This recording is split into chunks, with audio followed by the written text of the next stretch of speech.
En el evento de hace un momento, el día de hoy inicia la temporada de lluvias y ciclones tropicales para el Pacífico. Asimismo, hacia finales de mes de mayo, principios de junio, inicia para el Océano Atlántico. El pronóstico lo va a ratificar muy rápidamente porque hay problemas de su garganta el ingeniero Luege, pero simplemente poner un particular énfasis en señalar que el proceso de preparación para las temporadas inician para nosotros en Protección Civil desde el mes de enero, que venimos revisando programas especiales, planes específicos. Una de las dependencias federales cuenta con un plan de preparación en el marco del Manual de Organización y Funcionamiento del Sistema Nacional de Protección Civil. Tenemos nuevos elementos que pudieran estar interactuando durante esta temporada. Como lo señalé, es probable que para el trayecto de la temporada tengamos ya la vigencia de una nueva Ley General de Protección Civil y con ello una enorme tarea y retos de construcción hacia el futuro que estoy cierta marcan el parteaguas del antes y el después de la ley en nuestro país. Tenemos una serie de herramientas tecnológicas, de modelos, de sistemas de alerta, de procedimientos definidos, de planes. Nuestros instrumentos financieros fueron reformados hacia finales del 2010, pudimos echarlos a andar, digamos, en la nueva metodología durante 2011. Estamos implementando un sistema digital que nos permita hacer que el Fonden funcione en línea. A partir del día de hoy ya está vigente ese sistema y bueno, creemos que con eso y todo el proceso de capacitación que hemos venido dando a lo largo de los años, pero particularmente este año a lo largo de los esfuerzos de las jornadas y de este mismo encuentro en donde hemos dado también talleres y cursos, estamos como autoridades, como sistema, dentro del marco del sistema, preparados para enfrentar la temporada de lluvias y ciclones tropicales y lo que nos resta ahora es exhortar a la población a que haga lo suyo, a que formule su plan familiar de protección civil, a que se informe en su unidad municipal sobre cuál es el plan específico que tiene prevista su unidad municipal, si hay que evacuar, si está en zona de riesgo, en caso de un escenario que se actualice una hipótesis en sus sitios, que identifique dónde están los refugios temporales, que planee con su familia cuáles serán las medidas para adoptar, para estar preparados frente a esta temporada de lluvias, que insisto, el pronóstico anuncia una lluvia deficitaria, entonces pues hay que estar preparados en un sentido o en otro, o porque falte o porque sobre. Y en esa lógica la actividad de la ciudadanía es muy, muy importante. Les pedimos a los medios y les agradecemos nos ayuden para difundir este mensaje y que la población haga lo que le toca. Recordemos que en Protección Civil somos todos, también la ciudadanía tiene una responsabilidad en la preparación para enfrentar los fenómenos adversos que se puedan presentar en nuestro territorio nacional.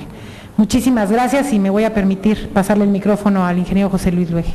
Bien, pues solamente hacer una rápida resumen de lo que expresé en la reunión inaugural de este importante evento, que es el arranque de la temporada de huracanes 2012 en el Pacífico y a finales de mes, 1 de junio, será en el Atlántico. Recordarles que el pronóstico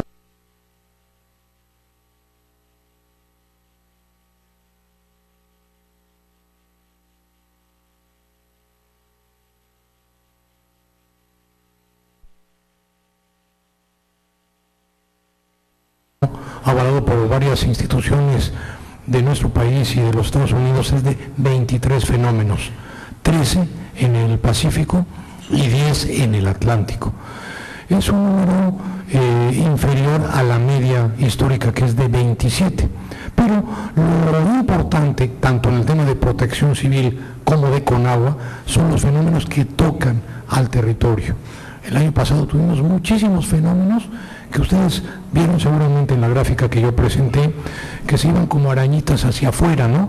O sea, fuera del territorio, hacia el este o hacia el oeste, pero muy pocos son los que tocaron tierra. recordarán en el 2010, cuando veníamos de un año seco, como el huracán Alex, ¿verdad? Un huracán que tocó tierra, llenó prácticamente pues, casi todas las presas del norte. Cutzamala, que es una fuente de abastecimiento para la zona metropolitana, que estábamos en el sótano, en 2 días se fue hasta arriba, es decir, son fenómenos, grandes transportadores de agua, y esto hay que ver la parte, digamos, benéfica. Yo decía que Protección Civil y Conagua somos un binomio, en matemáticas dicen cuadrado perfecto, yo aquí digo binomio perfecto nada más, ¿verdad? ¿Por qué? Porque tenemos que ir de la mano en el tema de protección civil y en el tema de prevención. Entonces, ojalá y que los fenómenos sí hagan contacto con el territorio, esperamos en niveles no destructivos, pero sí benéficos, ¿verdad? Un huracán en el noroeste puede ser el cambio entre una situación de sequía extrema a una situación favorable, una situación en la que podamos recargar acuíferos y recargar presas. O sea, la visión de la Conagua es que sí necesitamos, es decir, México no puede vivir sin los ciclones tropicales. Somos un territorio, mucha gente dice, expuesto a los ciclones tropicales. Sí, pero somos un territorio que también requiere de estos fenómenos. Porque ustedes saben que en el noroeste, Baja California, Sonora, hay sitios que solamente llueve y se recargan acuíferos gracias a los huracanes. Sería lo que yo comentaría. Y estamos ya abiertos, bueno, agradecerle a Rubén y a Mario. Esperaríamos sus preguntas. ¿Qué alerta han activado o van a activar en caso de tsunami ahora con los constantes sismos que se llega a pasar un tsunami en la región del Pacífico o en el país?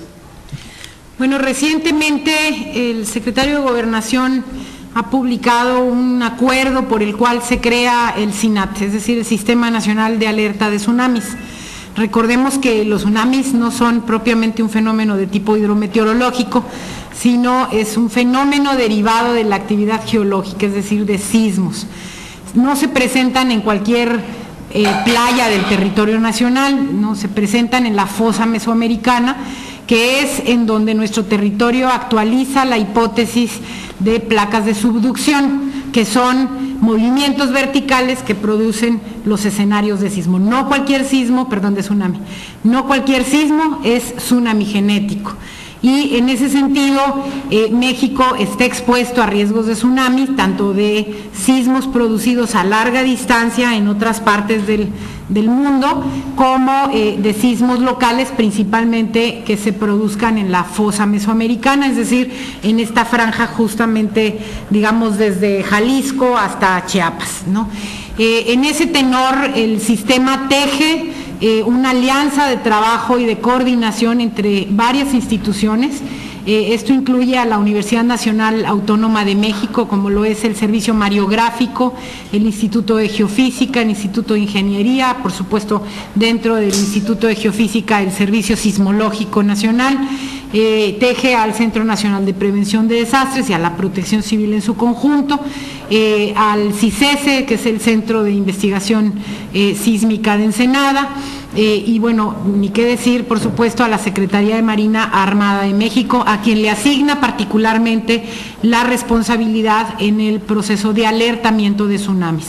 Para llegar a un proceso de alerta se requieren primero la interconexión de una serie de equipos, de mariógrafos, de sismógrafos, multiinstitucional, y eso es en lo que ya hemos avanzado. También se requiere modelar sistemas de información que permitan y colaboren a la interpretación de si el sismo que se ha producido es o no tsunami genético, y que lo haga con la máxima rapidez posible, dado la distancia que puede darse entre la ocurrencia del sismo y la producción del tsunami. Esos modelos están avanzados, sin embargo nunca terminan de perfeccionarse este tipo de modelajes, y ya están funcionando en lo que la Secretaría de Marina ha llamado el Centro de Alerta de Tsunamis, el CAT. Este incluso ya produce boletines, todavía son boletines técnicos, digamos, que se dispersan de manera inmediata vía correo electrónico y vía internet a distintas dependencias, a estaciones y regiones de la misma Secretaría de la Marina y por supuesto de las autoridades de protección civil en lo general, así como se exponen a los medios de comunicación.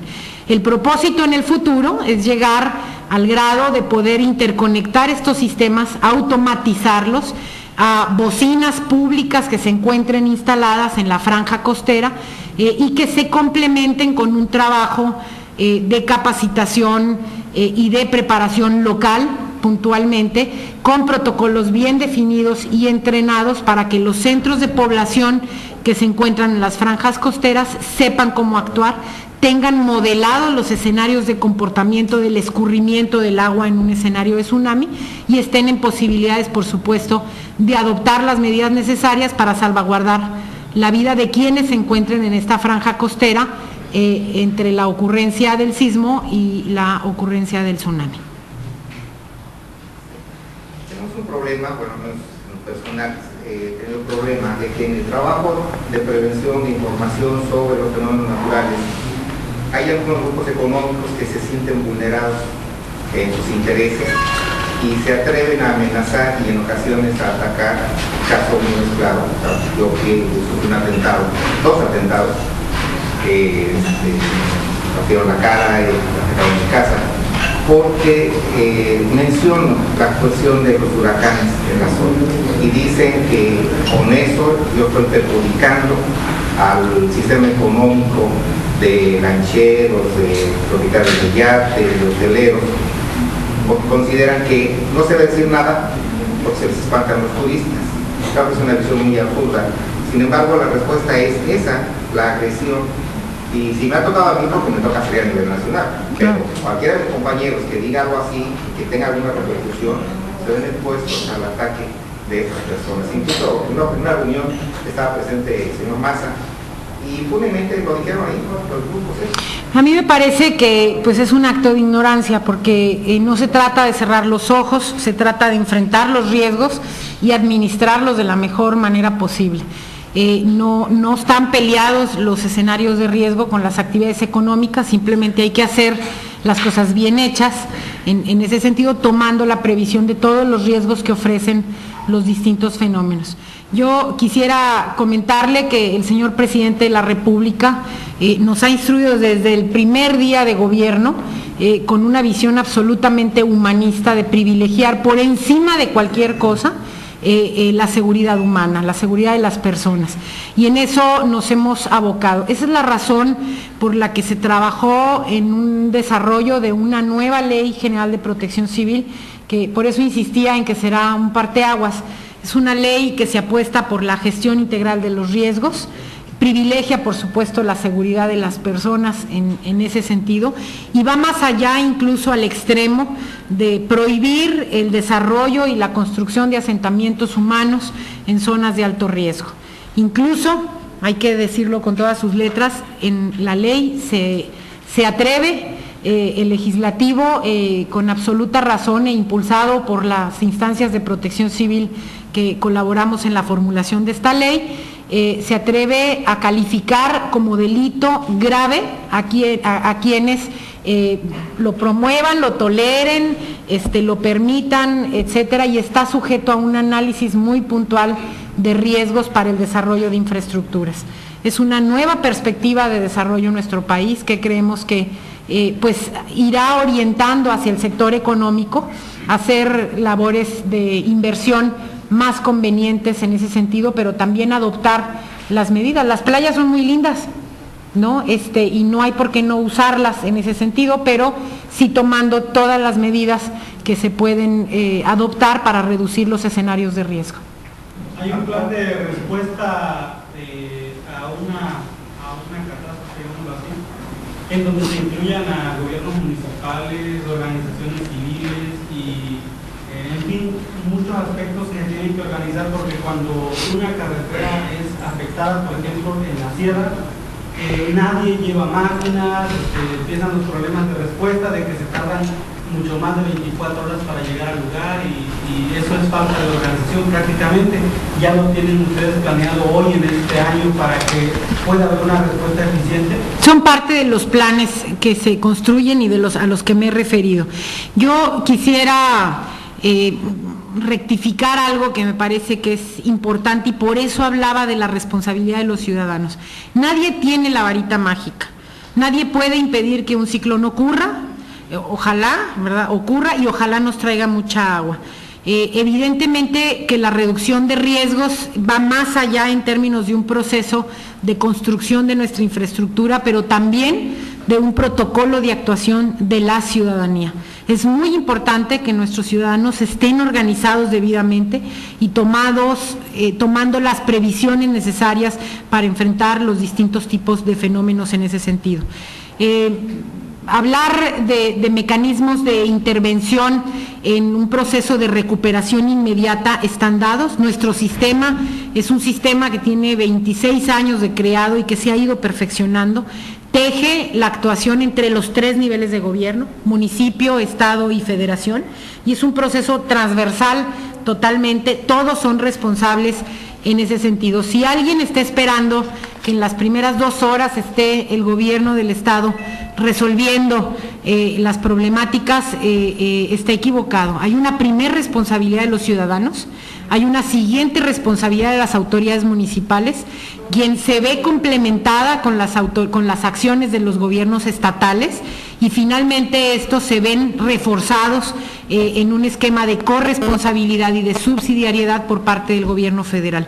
Es un esquema ascendente que suma la voluntad y la actuación de todos, ¿no? Si alguien no está haciendo su tarea, evidentemente que la cadena de atención puede verse interrumpida, pero siempre llegará el siguiente nivel, digamos, para solventar o apoyar a la ciudadanía en el proceso de recuperación de un escenario de desastre. En este mismo sentido, ¿cómo estamos? ¿Tiene datos ya a nivel nacional, estatal e incluso municipal de cómo están organizados? Vemos que en el sismo, que el 20 de marzo pasado, pues al menos en la costa, muchos municipios no habían entregado sus planes, ¿no? ¿Cómo estamos a nivel nacional?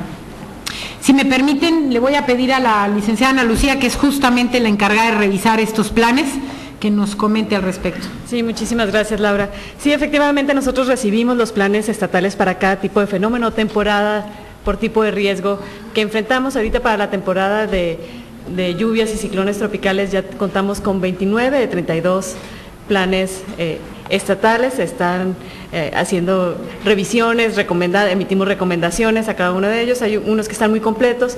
En realidad se actualizan estos planes, son planes ya muy trabajados donde asignan responsabilidades a dependencias de los gobiernos estatales, de las organizaciones de voluntarios con las que se trabajan ellos localmente. Se tienen identificados los refugios temporales, también los escenarios de riesgo que se viven en una temporada y otra nos traen lecciones aprendidas y a lo mejor hay refugios temporales que quedaron eliminados de la lista porque resultaron estar ubicados o ante los escenarios esos que nos provoca ahora el tema del cambio climático.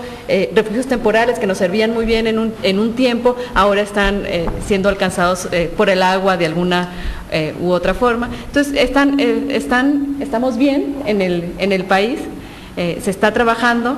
Ya se tienen en todo territorio nacional identificados 13.682 refugios temporales.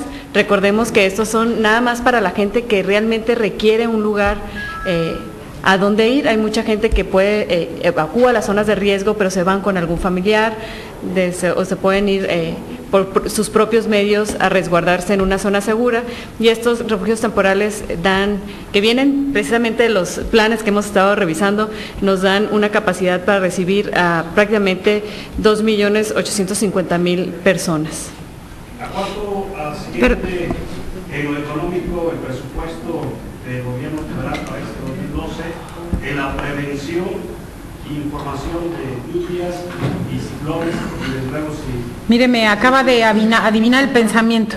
Iba yo a señalar justamente que no todo se agota solo en los recursos de reconstrucción reactiva, ni siquiera en los 300 millones de los que hablamos en el Fondo de Prevención de Desastres, que ese es un fondo en administración de la Secretaría de Gobernación, sino que incluye una serie de programas y acciones que de manera sistémica están realizando tareas, inversiones y previsiones para la respuesta en este tipo de escenarios. Un ejemplo de ellos, por ejemplo, es el programa de protección a centros de población que tiene, por ejemplo, la propia Comisión Nacional del Agua, que realiza una serie de obras que van encaminadas a proteger justamente los centros de población, ¿no?